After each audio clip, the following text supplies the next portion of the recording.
there's my cliche. Gonna go ahead and get this out of the way. Hey guys, what I have for you today is an Arisaka carbine.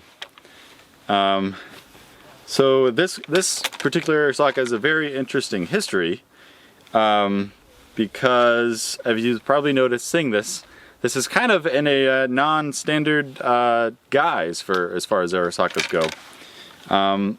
This is not like an Arisaka carbine as far as what the Japanese would have made them. So the story behind this gun is that, of course, the Japanese were in China, and they, after they were defeated, they left a bunch of Arisakas. A lot of Arisakas were captured, and well, so the Chinese had a bunch of Arisakas. And when the Chinese were switching kind of to the SKS and the AK, and they were switching to the 7.62x39 cartridge, they kind of didn't have enough SKSs and AKs for all the troops, so they actually started rebarreling Arisaka rifles to 7.62x39, and that's what this is. A lot of the guns, they either would rebore an existing Arisaka barrel, or they would put an actual SKS barrel onto an Arisaka receiver.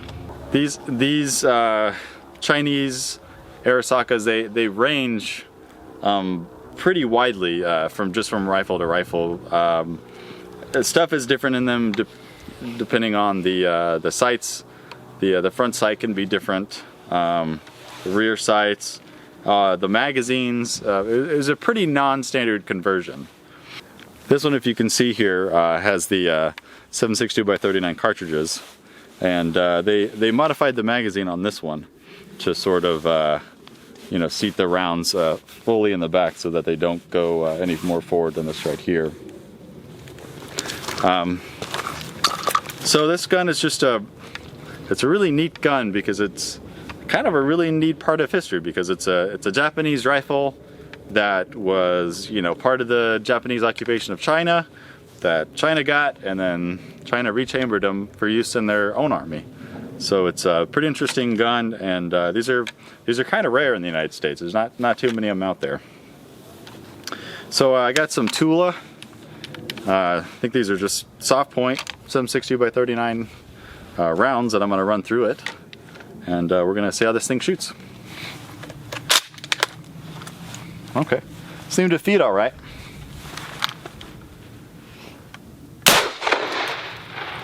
Huh.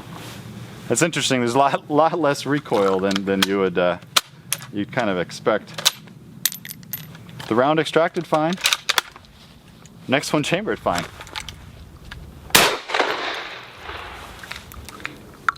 Huh.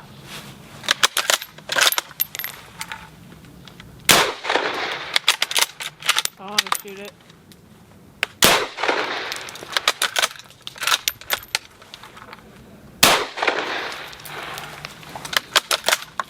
Wow.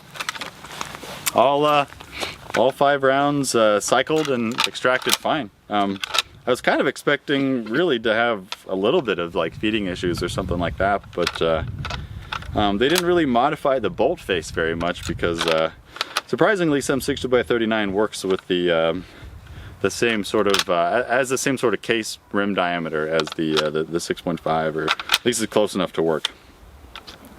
Wow, it's really cool. This is actually an Arisaka that you can afford to shoot, which is really cool.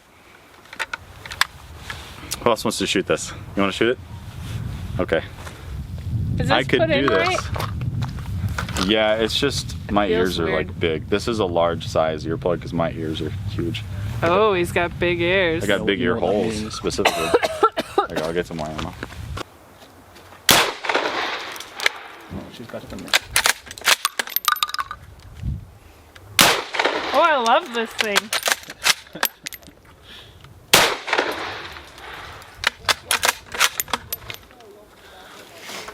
Look at me, I'm not shooting like a girl.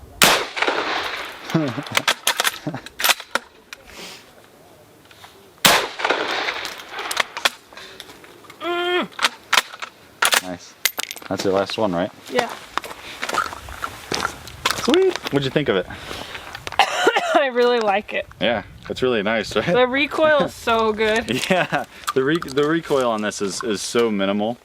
It's like, yeah, gosh, this is That's really fun. cool. I mean, with these guns, what you get is a light, short, handy bolt action rifle it seems reliable so far with the cartridge conversion, and it's a very safe action, and it's a very cheap cartridge, and that recoils very, very minimally. I think you made a good choice.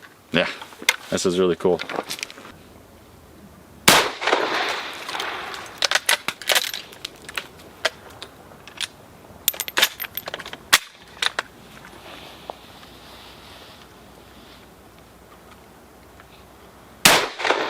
I like this one. They don't eject very well though. You just have to kind Do of it work the faster. bolt pretty forcefully, yeah.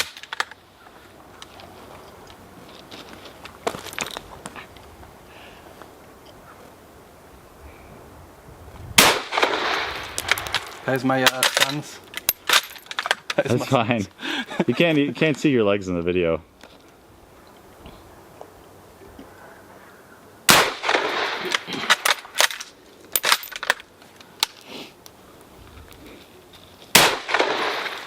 Oh, I killed what I was aiming at. What's that?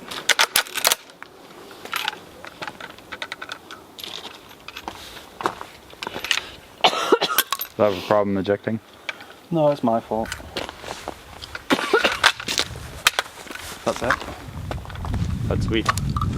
What'd you think of it? I like it. I do like it. It's cool, right? A lot less recoil than the other ones you've given me. Yeah. Yeah, this is a lot less recoil, which is one of the cool things about it. Let's do some more.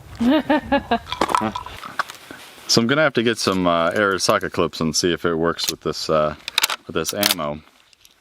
But loading the magazine is pretty straightforward, except that you just have to make sure that the rounds are all the way in the back.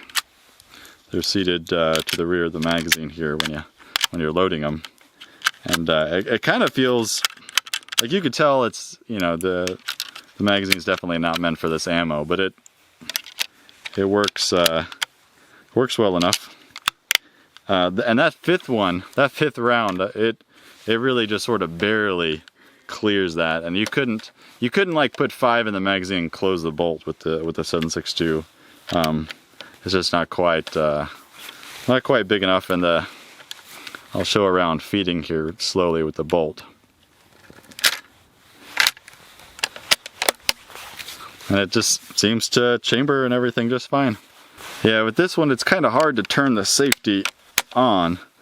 You can't really do it with the palm of your hand like usual, but it is easy to turn the safety off.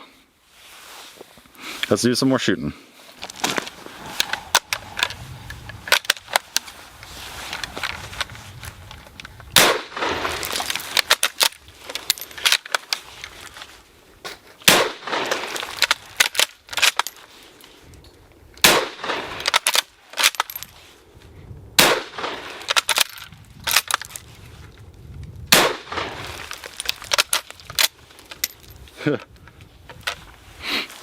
Yeah, conversion seems to work pretty well.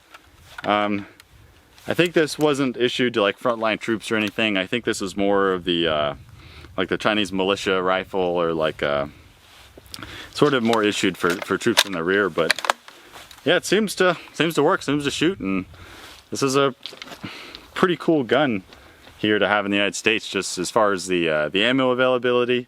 This M60x39 is way easier to find than like 6.5 Japanese or 7.7 Jap. This is way easier to find. Yeah, so this is a really cool gun here with what I think is a really neat history. This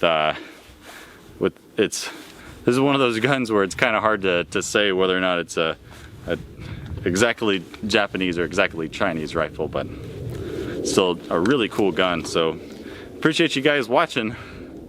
If you like this kind of stuff, please subscribe, and see you next time.